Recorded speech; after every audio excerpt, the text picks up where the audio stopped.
Please give a warm welcome to producer and Emmy nominee, Best Actor in a Comedy Series, Jason Segel.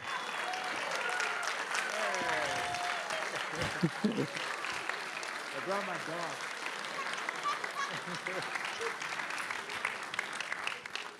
This is Dash. Weren't you told never to work with kids and animals? Yeah, but he's a perfect boy. Oh, okay. Yeah. He's not going to distract us? No. You promise? I promise. If not, I'll hand him off. Okay, no, Yeah. I'm teasing you. You know that I love animals. Yeah. I've been dying to talk to you about this. When I first saw the series, it didn't sink until the last shot, the symmetry between you and Brett Goldstein sitting next to each other, and the fact that you guys are like mirror images of each other, that you're the similarities between the two characters. Yeah, I think it was important. Look, they're both people whose lives were ruined by the same incident. Correct. They were on other sides, opposite sides of it, but I think the thing that we really wanted to try to get at, especially in terms of the lens of therapy, is that you come to realize that all of Brett is holding everything that I hate about myself. Correct. He's like the shadow version of Jimmy. And somehow by forgiving the man who you think destroyed your life, Jimmy is in essence forgiving himself for all the ways that he didn't handle that well, for all the ways that he let his daughter down. So yeah, by the end, they are the same person. And you used the word forgiveness. The first season was all about grief, and we talked about that 2 years ago. This season's all about forgiveness. Yeah. You know, tell us about the importance of that. Well, it's like we were trying to think of what are the stages of getting through when the worst thing in the world happens to you, you know? And the first thing is, season 1 was very much about just getting somebody out of the hole, you know? We talked about it last time I was here, but I've always felt like rock bottom is actually a very hopeful place to start a character, because the only place you can go is up, you know? If you start somebody on like the happiest day of their lives, I tend to think, oh, this isn't gonna go so well. Yeah, I'm gonna give you a dash. This is my fiance, Kayla. Aww. So yeah, it was about getting him to 0. And then season 2 was about what is holding him back from moving forward. Mm-hmm. And it's that when you have resentments that you're holding on to, you're really not able to move forward in your own life until you've sort of cleaned your side of the street. So yeah, we wanted to get Jimmy to a place where season 3, which we're just finished, is he's able to move forward. But you got to make forgiveness. You got to do forgiveness first. Correct. Your acting is out of this world. I love Thanks. watching. Thanks. There is something that is absolutely phenomenal that you do in every episode, in every scene. I see a hurt in you. There is like a physical pain in you in every scene that you carry through every moment. And, you know, tell us about that choice. I wish it was a choice, you know?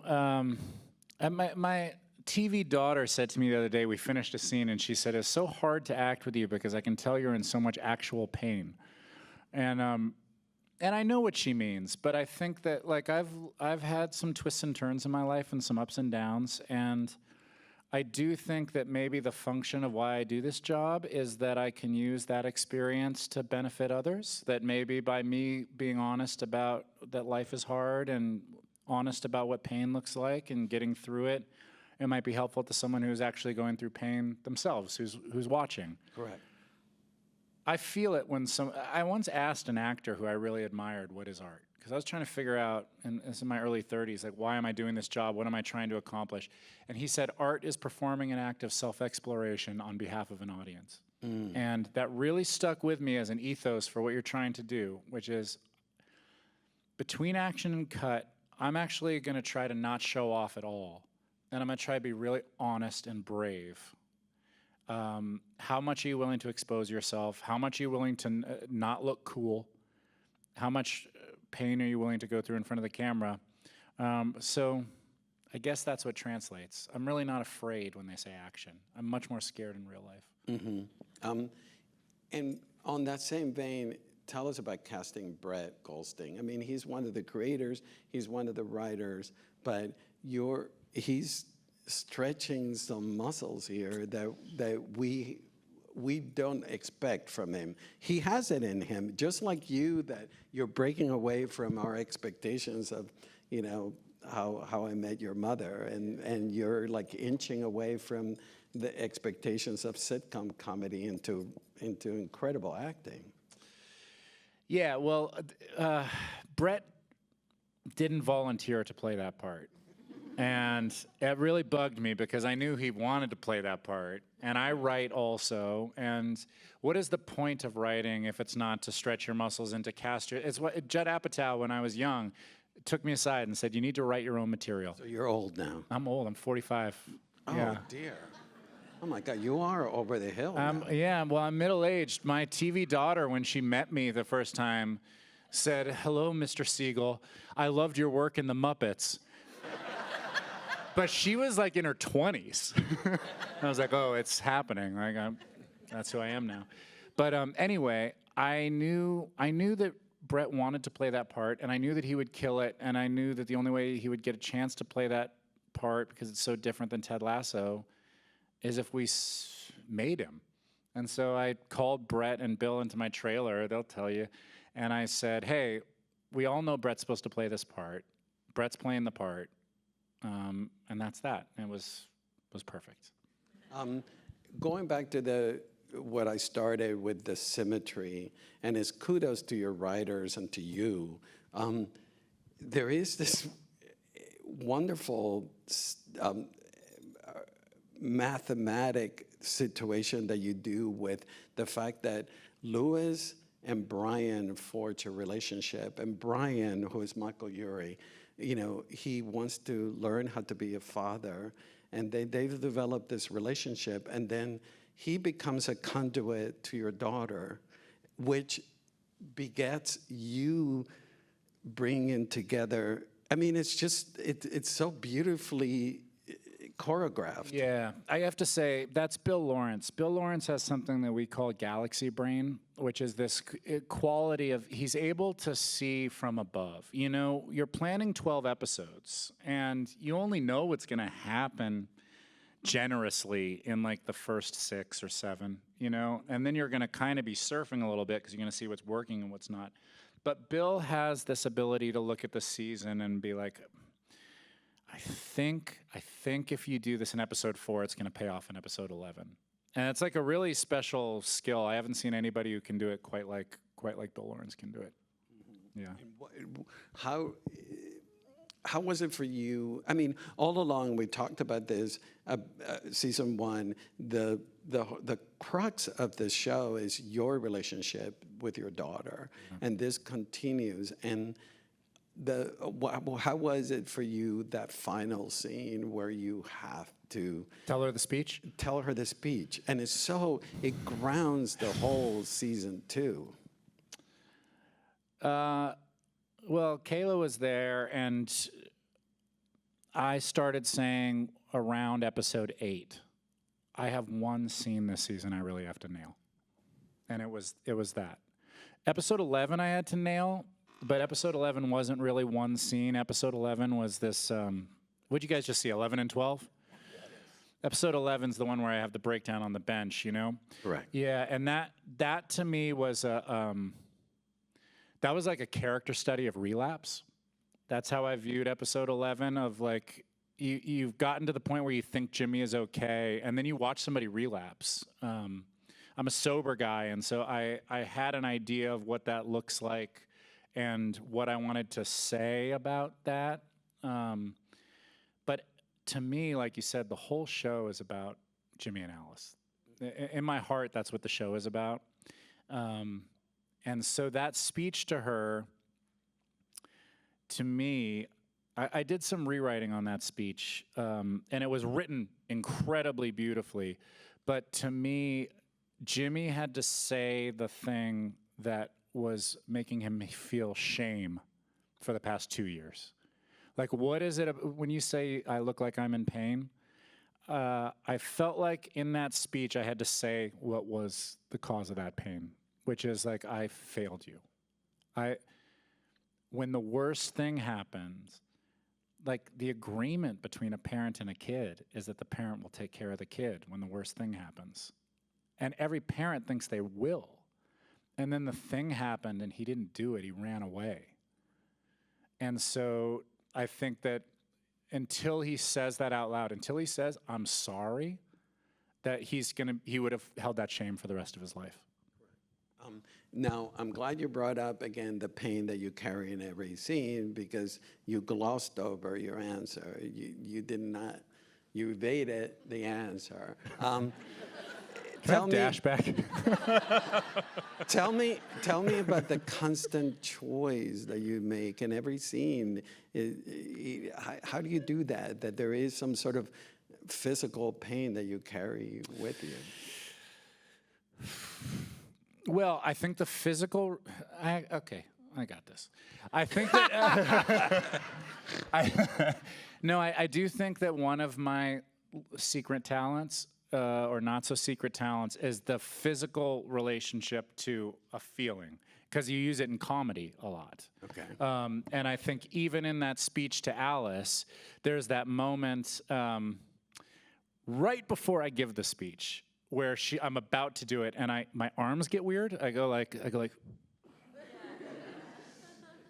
That's just something that I have gotten very brave about allowing to happen. Mm-hmm. And so I do it with everything. I like let my body. I'm also a big guy. I'm like a physically big guy. So when I do things like that, I haven't noticed. Yeah, no, you really see it, and so I just let. I'm here to communicate emotions on film. Mm-hmm. So I use everything I've got. You do in that scene something so beautiful. You're about to speak to her, and then your shirt is like too small for you, and then you fix it. Was that in the script, or? All that kind of stuff. I just think that being alive is so weird. You know? I mean, it's so cumbersome. No, I don't. Yeah, no, you do. You do. Teasing. It's like we all do. It's so tricky. It's so you always get it wrong a little bit. And so even when a script comes in and it's really well written, I messy it up a little bit. You know, I add some ums, or he says the wrong word, or he gets it a little bit wrong. Even there are lines in season 1 where I say things like, I am cool. I'm cool, like Neil Diamond. And you're just like, oh, he got it a little wrong. You know? I think Neil Diamond is cool. Yeah, of course. It's a dated reference. We're getting old. Okay. Tell me about working with Harrison Ford. It's the honor of my career and the honor of my life. He's my friend. You know, like, what do you say to that? Like he gives me life advice, and you're too hard on yourself, kid. You know, and these like little things that will really stick with me my whole life. I also think that he's done something very, very generous, which is from day one, he has made me feel like his contemporary, not like he broke through intention. I imagine any room Harrison Ford walks into is filled with awe. And he instantly broke through that. No, he was a carpenter. And I think that he approaches this like, hey, we're here to build something together. I don't need you to tell me how great I am. How can I help you do this scene? And it's really cool. We rehearse together, we run lines in his trailer together, we make each other better, we want each other to succeed. I've thought a lot about why that might be, this relationship that we've developed, and he has it with the rest of the cast too. I think that being the number one in the way that he has been the number one his whole life is actually kind of a lonely job, you know? You are Indiana Jones. And so everyone else is kind of supporting you being Indiana Jones, but it's your job to be Indiana Jones. And on our show, it really is like a team. Mm. Everyone has to thrive like around each other, and it's a dance, and like comedy is a lot of two-man work, 2 or 3-man work, Correct. you know, to make scenes work. And I think that that's new for him, and he loves it. What I love about watching the two of you together is that, I mean, in the show, Jimmy wants Paul's approval. Yeah. But it is palpable that you as an actor also are like looking up to Harrison Ford for approval. Yeah. Is that right? Well, I think the first part is right, that Jimmy desperately wants Paul's approval. In season 3, we do something really cool. I'm not going to give too much away, but they bring in my actual father, who's played by Jeff Daniels, which is like perfect casting, you know? He's like, it's weird. Jeff Daniels and I do scenes next to each other, and my plan is, I'm going to mimic his movements. This will be really great. And then I look over, and we're already in exactly the same position. Like, but yes, we set up that Paul is like a surrogate father figure to pick up the slack where my dad has let me down. The Harrison Ford, Jason Segel relationship actually brings out a different side in me, which is I used to be a pretty good athlete, and I'm like, I'm gonna fucking kill this scene. You know what I mean? Like, I'm walking in there with Harrison Ford, not as the guy I'm playing against, but I feel like I'm Michael Jordan's teammate. You know, like, if Michael Jordan passes you the ball, you better make that jump shot. Like, that's how I feel when I'm doing scenes with Harrison Ford. Like, don't mess this up. Mm-hmm. And tell us about we just saw the Thanksgiving scene where Harrison gives that incredible speech. What was it like to be in the room where that happened? Yeah, well, it was the best acting I've ever seen in person, you know? That may be the best acting I've ever seen, but I say in person because, like, it's pretty crazy to be sitting there and watch art in its purest form happening. If we go back to what I said, I think it's about, like, performing an act of self-exploration in front of an audience. This was happening right in front of me. And you're watching, I'm getting emotional thinking about it, but you're watching Harrison go through it. Like, he's doing what I desperately hope to achieve, which is, like, between action and cut, I'm gonna not show off. I'm gonna say the thing, and he just said it. Like, I felt like the luckiest you will ever be, you know. And there were kids in that room.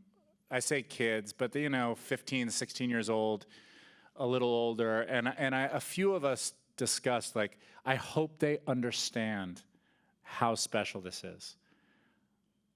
Like, you're watching. I mean, it's a dream. Yeah. Speaking of dreams, tell me about kissing his hand. I have a better story than kissing his hand. Okay. There is a scene where Harrison and I had a fight in season 3, and he leans in and says something really intense to me, and he said it, and then as a joke, he leaned in to kiss me on the mouth, thinking I'd be scared and lean back. But instead, I leaned in.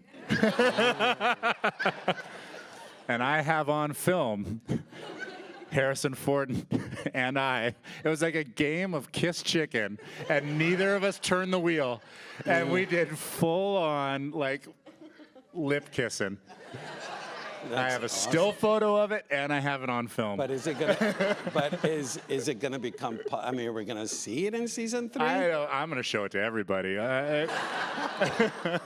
Well, promise me that you're gonna come back and talk about season 3. Oh, I love it here. I'm putting you on the spot. I love doing interviews with you, and I love you guys. I live most of the time in Ojai, so this is like, it's really lovely to be here.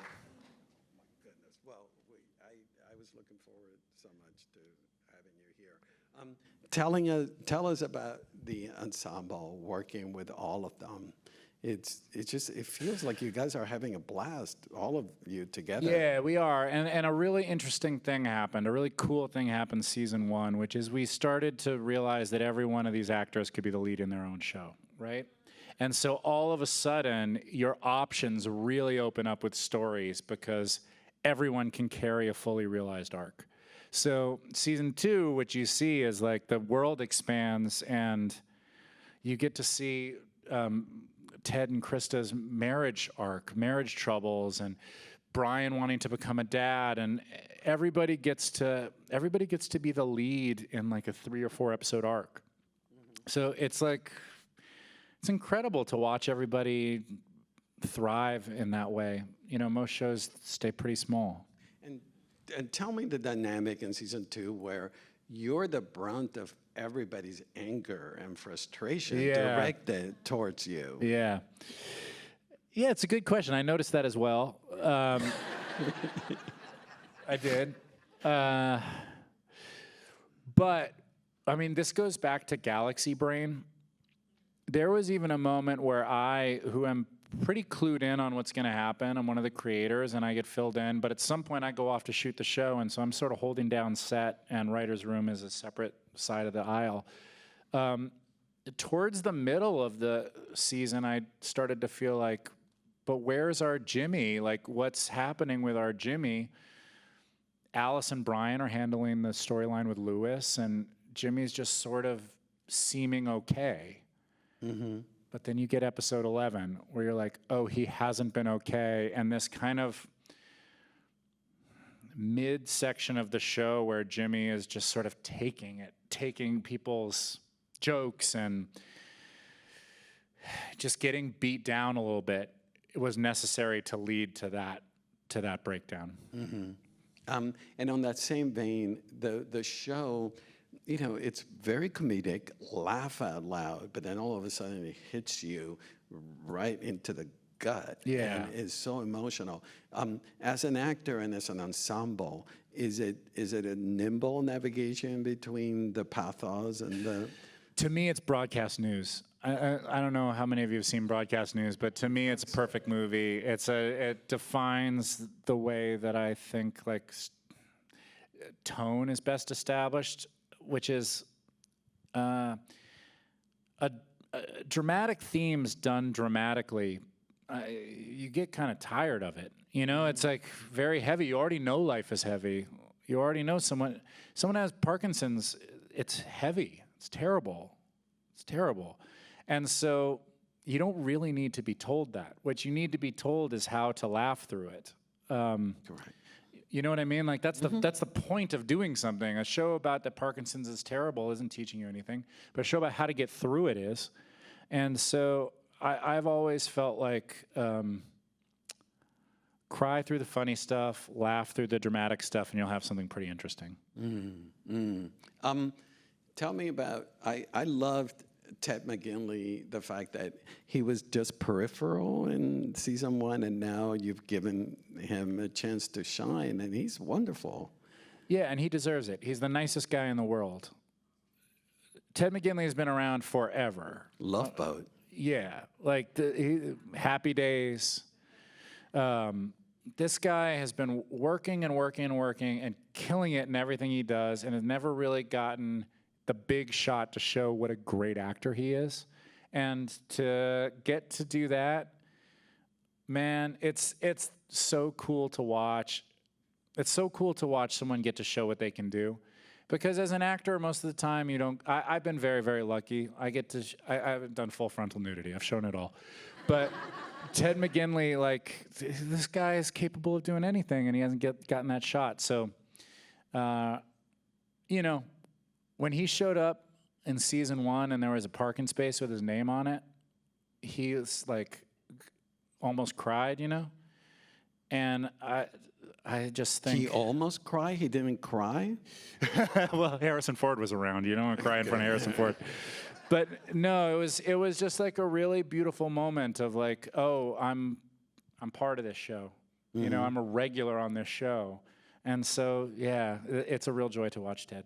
I talked to you about the last scene and how beautifully the composition shows us the mirror image between you and Lewis. And we talked about season 1, it was all about negative space, and your living environment showcase your malaise and your sadness.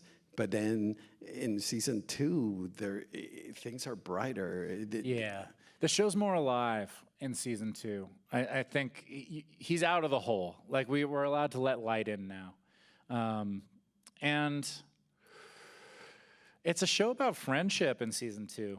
Like, that the way you get through is through the help of your friends. And I think one of the ideas about the show is that everybody in, like, fractal form is each going through a similar issue, you know, that they all end up kind of working in tandem. But the thing about a group of friends, I've come to realize the point of a group of friends is that, like, life is going to keep lifing at you, but hopefully not everyone's in the barrel at the same time. And that's where our show does really well. Just when someone gets better, they're able to help their friend. And then just when that friend gets better, you're able to help the other friend. And it's that, like, flow of like, goodness that I think you feel in the show. So you've already told us you shot season 3. Yeah, we're done. Spoiler. Season 1 was all about grief. Season 2, forgiveness. What is the theme of season 3? We've expanded to 2 words.